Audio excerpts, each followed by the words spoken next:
Historically, majors became that kind of tournament where we determine the best team of the season. Pro players always say that their main goal is not winning a dozen lands or reaching first place in HLTV ratings, but to claim a major trophy. But the last tournament in Paris raised some questions in the community. For instance, look at Vitality, a truly deserved win, sure, but who were they up against in the best of threes? Gamer Legion, Apex, Into the Breach, and Monte. Lots of people think that the Paris Major was just a normal tournament with its fair share of twists and turns, that some teams would come prepared better than others. And so when they saw the outcome of the Major, it was, to put it mildly, very surprising. But actually, the reasons behind those shocking results are a lot more complicated than you may think. The fact that many top teams got crushed in Paris is a natural result of today's tournament system. We're talking about franchise leagues, where orgs pay millions of dollars just to be part of their circuits. Don't forget to leave a like and subscribe, because you're watching CYBERSHOKE, and today we'll tell you why so many teams got crushed at the last CSGO Major. Big update here at CYBERSHOKE, we've completely reworked how our missions work. They're now a lot more fun and interesting. Now every player has a set of 5 missions that reset 7 days after completion. A mission consists of 3 tasks, from easier to harder.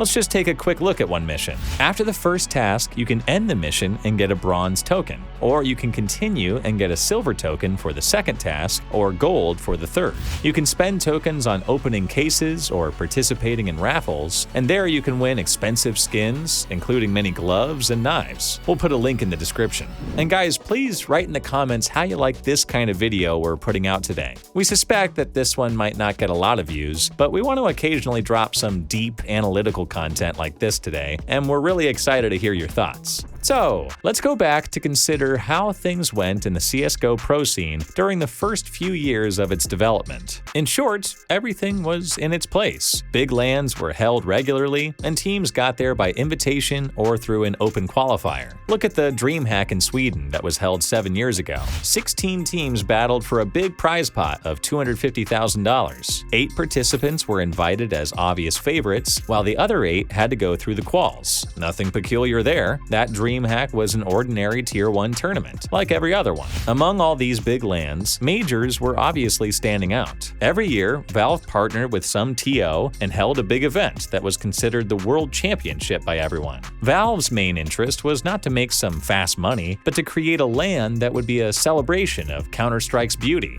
They've added stickers to the game, launched a pick'em challenge, and were vigilant about every team being equal. In the past 10 years, Valve had changed the major qualifying system a few times. They analyzed their experience from the past tournaments and created new rules to ensure that only the best teams land a spot on the major. Let's take a look at the first CSGO majors. Here we have only 6 invited teams. 6 more teams got their spots for good results on big LANs, and the remaining 4 passed through the qualifiers. 1 year later, Valve introduced the Legend status. It was pretty simple. If you reached the playoffs at the major, then you would get an invite to the next one. Katowice 15 was held this way. 8 teams were the legends of the previous major, and the remaining 8 were the winners of LAN qualifiers. But Valve didn't really like that 8 of 16 spots in LAN qualifiers were given to the teams as direct invites. So they introduced a new system, which would include minors for 2016. Minors were special LAN tournaments for each one of the 4 Counter-Strike regions. This addition resulted in a more fair qualification process. But having minors brought on a new set of problems. For instance, there was a big skill gap between all 4 regions. The teams that took second place in the Asian minor got their spot on the major, but they were still weaker than the 3rd or even 4th team from the European minor. But in any case, it was still fairer than the system that was used before. Then in 2020, Valve made a transition to the RMR system. They said goodbye to minors and replaced them with a few tournaments in every region with RMR points for the 6 best teams. Around then, they also stopped giving a spot in the next major for reaching the playoffs. The problem with regions was also solved, and for instance, in Antwerp, we only saw 2 teams from the Asian Pacific regions. Both came as contenders. Of course, Valve is far from ideal, and as a CSGO developer, they've disappointed the community many a time. But the majors have always had a special place in their heart, so they treat them very seriously. And for that, we should say thanks to Valve. Valve. And it's essential to understand that for Valve, majors aren't really some kind of money grab. For them, it's more a matter of reputation. It's important for Gabe that the biggest lands in his game are well known and spectacular. That way, us ordinary viewers can watch the best teams compete for the trophy in a huge stadium. Okay, so now that we have an idea about Valve's position for all this, how about tournament organizers, or TOs for short? You see, while Valve is cheering for fairness and openness, ESL and BLAST need to turn a profit out of their events. That's the foundation of their business after all. So in order to stay afloat, they need to make big contracts, sell many tickets, and gather auctions between studios for casting rights. Just put yourself in the shoes of the ESL CEO. Let's say you plan a big event for 16 teams and invest a boatload of money into it. You've already signed contracts with sponsors and promised them that the stadium will be sold out and that there will be hundreds of thousands of viewers on Twitch. You have to decide which teams will play on your LAN, and let's say you invite 8 strong teams and leave 8 remaining spots for the qualifiers. And now, imagine that all of the teams that won your qualifiers aren't well known and haven't made a name for themselves yet. Sure, they could be great teams, but they're not going to draw a crowd. So what that means for you is that half of the spots in your event are taken by orgs that won't bring you much viewership or sell many tickets. As a result, you would end up losing a lot of money, and your partners will have less trust in you. A couple more tournaments like that and your company's dead in the water. Congratulations. The biggest TOs in CSGO, BLAST, and ESL understand this dynamic perfectly, and about 3 years ago, they took some measures to protect themselves from this hypothetical scenario we've set up. The first big news was the leaked ESL contract that they proposed to the teams. It was published by DK.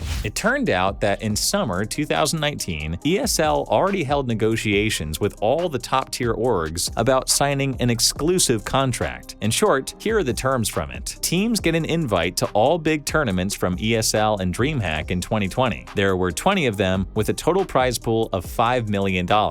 But in order to get such a privilege, the orgs had to promise ESL that they would leave all CSGO leagues, like ECS, and assign only 60 days on their calendar for playing in third-party events. Orgs had to devote all the remaining time to playing on ESL events. Valve reacted to this with a publication titled "Keeping Things Competitive." There, Valve reminded us that they've been keeping the license for holding a CSGO tournament completely free for everyone, but they were ready and willing to take that privilege away from any TOs that may restrict which teams can participate in other events. But ESL and BLAST managed to find a loophole around Valve's announcement. They just took away the rule about not playing in third-party events, and instead had teams participate in most of their tournaments. For example, BLAST requires all partner teams to play on 5 out of 7 of their events. The whole situation was a bit of a catch-22. On the one hand, the TOs didn't break any of Valve's rules, but on the other, teams basically had no way to have enough time to play in all the other tournaments. So in January 2020, another ESL document was leaked. It was an edited version of their previous contract. With it, ESL had the final say in all financial matters, and the teams would get a fair share of the money they earned, 21% of the gross income and 60% of the profits. ESL also became an agent for all the orgs, so they could sign some big sponsorship deals with their partners. That document was named the Louvre Agreement and signed in February 2020. 13 teams now were official ESL partners, and the short version of that contract was published on the ESL website. Here are a few key points from it. The Pro League shall consist of up to 16 partner teams, with up to 4 teams qualifying through MDL, and the remaining slots invited based on world ranking. Teams can decline 2 event invitations per year without impacting their revenue share. Teams are required to promote and market the Pro League and circuit events. Teams shall provide their coach and players for interviews. Pro League revenues are to be shared in the following way. A. 15% of the revenues are retained by the agency.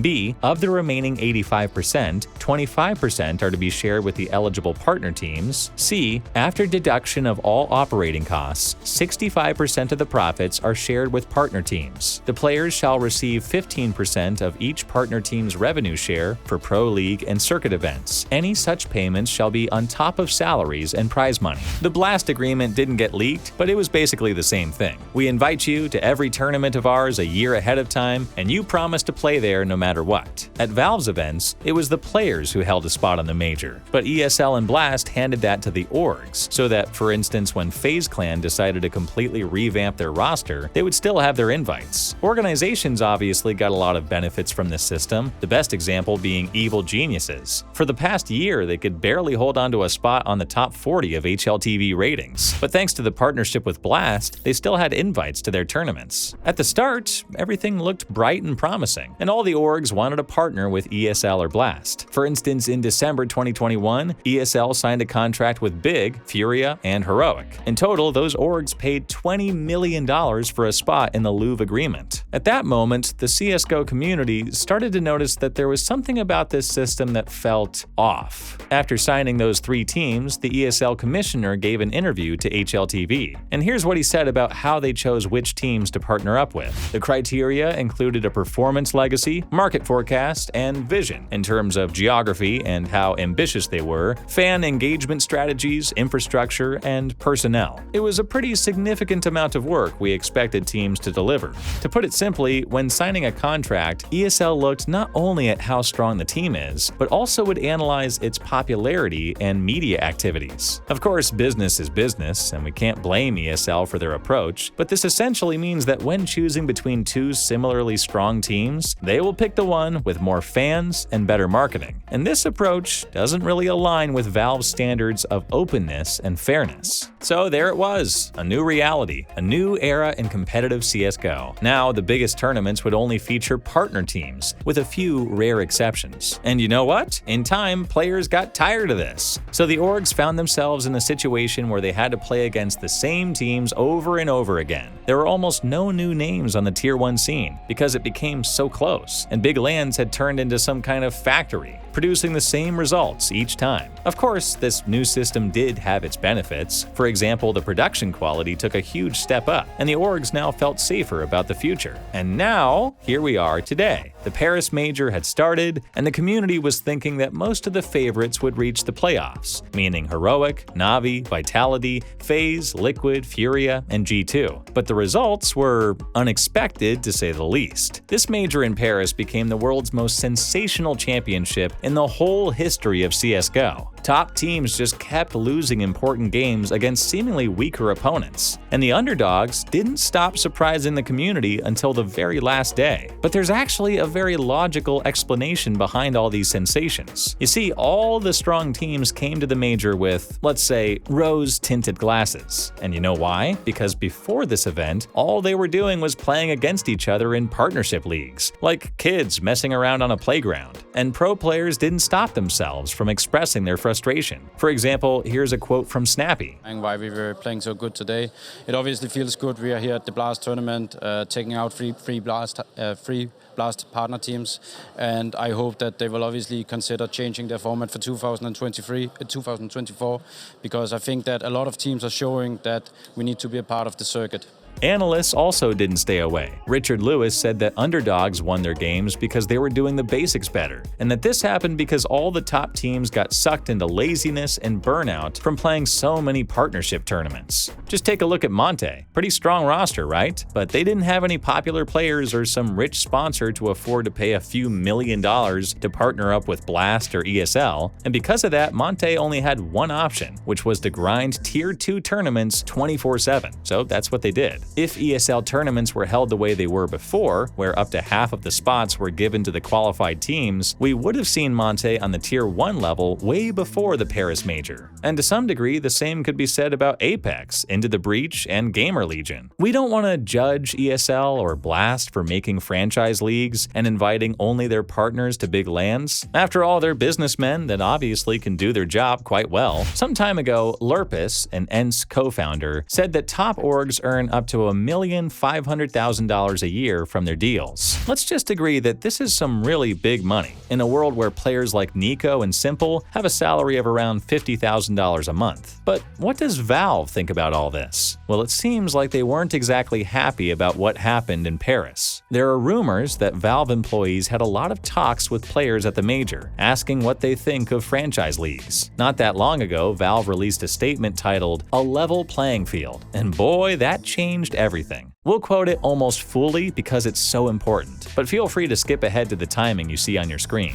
Counter-Strike is at its best when teams compete on a level playing field, and when ability is the only limit to their success. Over the past few years, we've seen professional Counter-Strike drift away from that ideal. The ecosystem has become gradually less open, with access to the highest levels of competition increasingly gated by business relationships. We think that Counter-Strike should be an open sport, so we're going to add new requirements to running large-scale competitive events. The finer details are still in progress, but here are the broad strokes. Tournament organizers will no longer have unique business relationships or other conflicts of interest with teams that participate in their events. Invitations to all tournaments will use our ranking system, detailed here, or otherwise be determined by open qualifiers. Any compensation for participating teams, prize pool or otherwise, will be made public and will be driven by objective criteria that can be inspected by the community. Since tournament organizers have existing long-term commitments, these requirements will take effect as of 2025.